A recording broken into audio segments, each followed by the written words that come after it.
Good morning, dear student. Welcome to my class, BA second year, semester third, module third, part B, Whitewashing the Fins. That is the short story by Mark Twain. So, in our previous lectures, we also learned about the introduction of the author Mark Twain and the stories first and second part. And today we will going to learn the next part of the story. Uh, in our previous lecture, we also studied about the Tom was a naughty boy and he create a prank with he with his friends and he Tom was is punished by his aunt for disobeying her and is asked to whitewash the fins. We will learn in our previous lecture what happened with Tom and uh, he prank how to prank with his friend Jim, and today we will learn what did with Jim. Today we will learn what did with Ben. And Tom considered was about to consent, but he altered his mind. No, I recognize it is means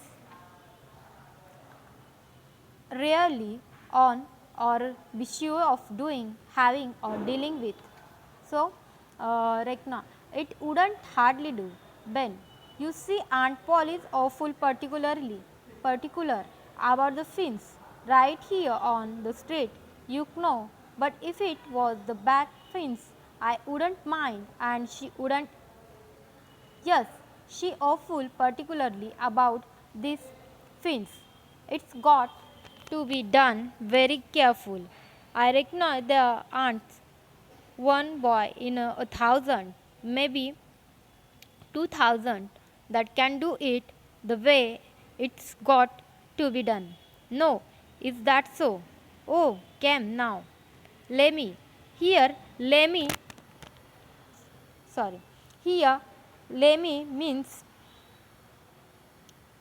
here, Lemmy means that is a village's language of America. Lemmy means let me just try, only just a little. I had let you if you was me, Tom. Ben, I had like to honest engine, but Aunt Polly, well, Jim wanted to do it, but she wouldn't let him. Sid wanted to do it, and she wouldn't let Sid. Now, don't you see how I am fixed?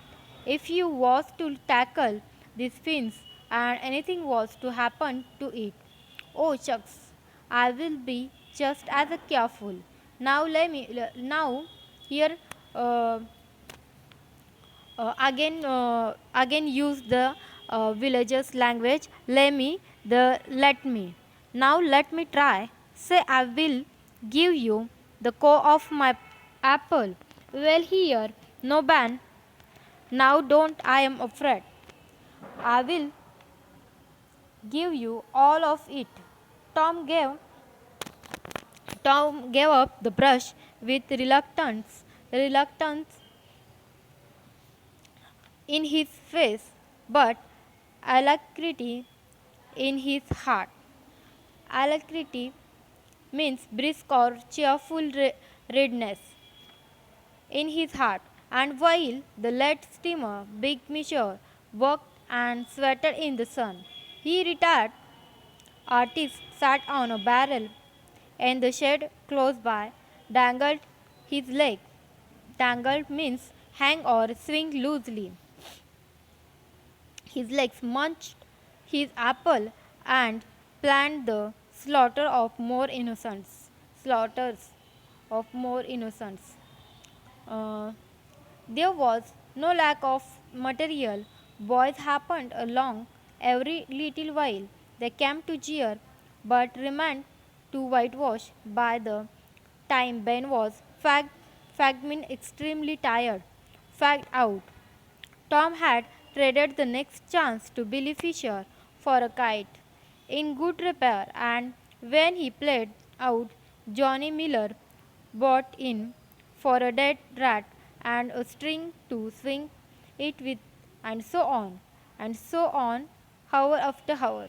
And when he middle of the afternoon came, from being a poor, poverty-stricken boy in the morning, Tom was literally rolling in a wealth he had besides the thing before mentioned, 12 marbles, part of a Jew harp.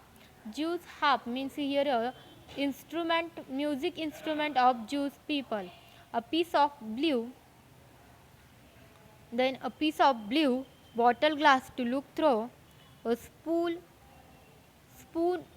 cannon, a key that wouldn't unlock anything, a fragment of chalk, a glass stopper of a decanter, a soldier, a couple of tadpoles, 6 firecrackers, a kitten with only one eye, a brass doorknob, a dog collar but no dog, the handle of a knife, 4 pieces of orange peel, and dilapidated dilapidated old window sash. Dilapidated means here in a state of disrepair or renew as a result of age or neglect. Old window sash.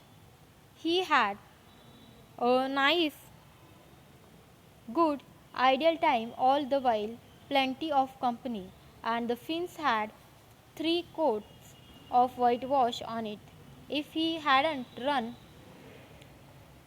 out of whitewash, he would have bankrupted every boy in the village. Tom said to himself that it was not such a hollow word. After all, he had discovered a great law of human action without knowing it, namely that in order to make a man or a boy covet a thing, it is only necessary to make the thing difficult to attain. If he had been a great and wise philosopher like the writer of this book, he would now have comprehended that work consists of whatever a body is obliged to do, and that play consists of whatever body is not obliged to do. And this would help him to understand why constructing artificial flowers or performing on a treadmill is work, while rolling 10 pins or climbing Mont Blanc is only amusement. There are wealthy gentlemen in England who drive 4 hours passenger coaches 20 or 30 miles on a daily line in the summer because the privilege costs them considerable money, but if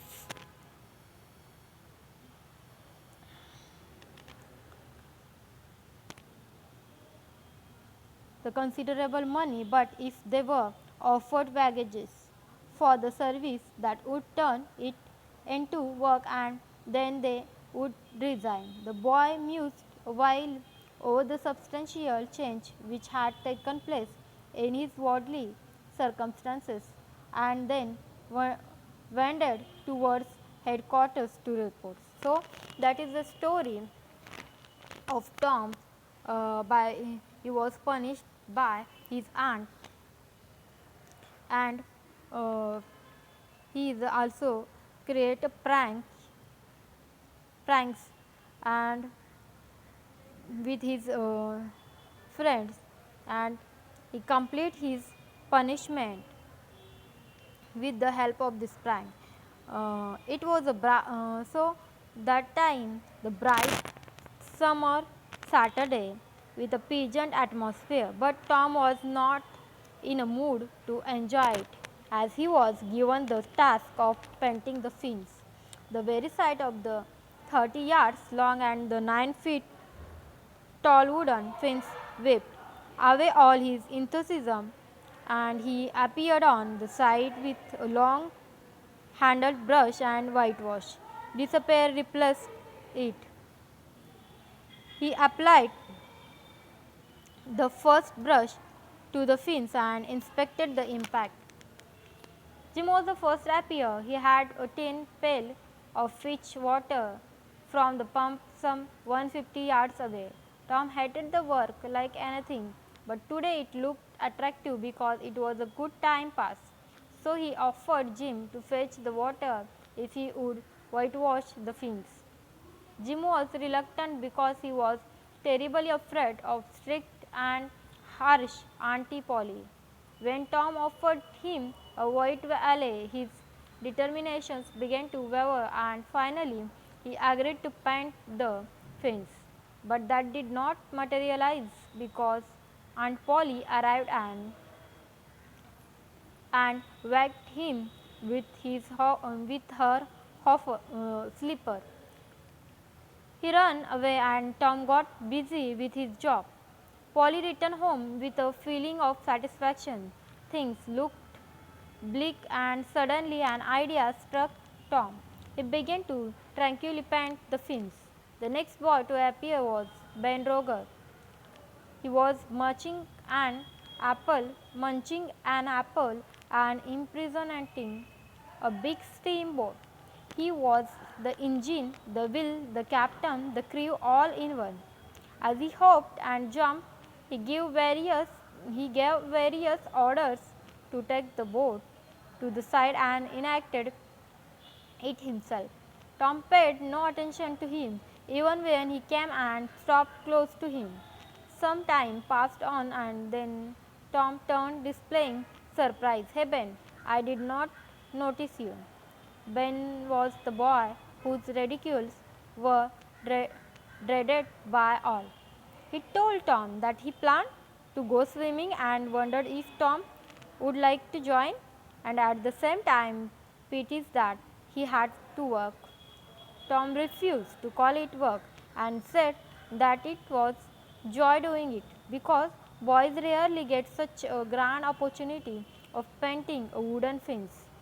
The words made Ben think of the work is work in a new angle, and after some time he agreed to do the whitewashing and offered Tom the core of his apple. Tom, whose mouth watered at the mention of the apple, pretended reluctance and finally agreed to let Ben do the work. As Tom sat on a bar, dangling his legs and eating the apple, Ben toiled hard in the burning sun. He was thinking how to be rich by victimizing other boys like a Ben Roger. So, after Ben, one by one, the boys who came to tease him did the work and Tom enjoyed the fun of idleness. So, had Tom been a philosopher, he would have understood what work is and what entertainment is. What he understood was that the work was not an empty thing. He learned that if you must make others feel the need of something, make him believe that it is very difficult to get. He thought over it for a long time and finally went to report to Aunt Polly about the work of whitewashing. So, here is the story of the whitewashing fins, and that is the end. So, thank you, student.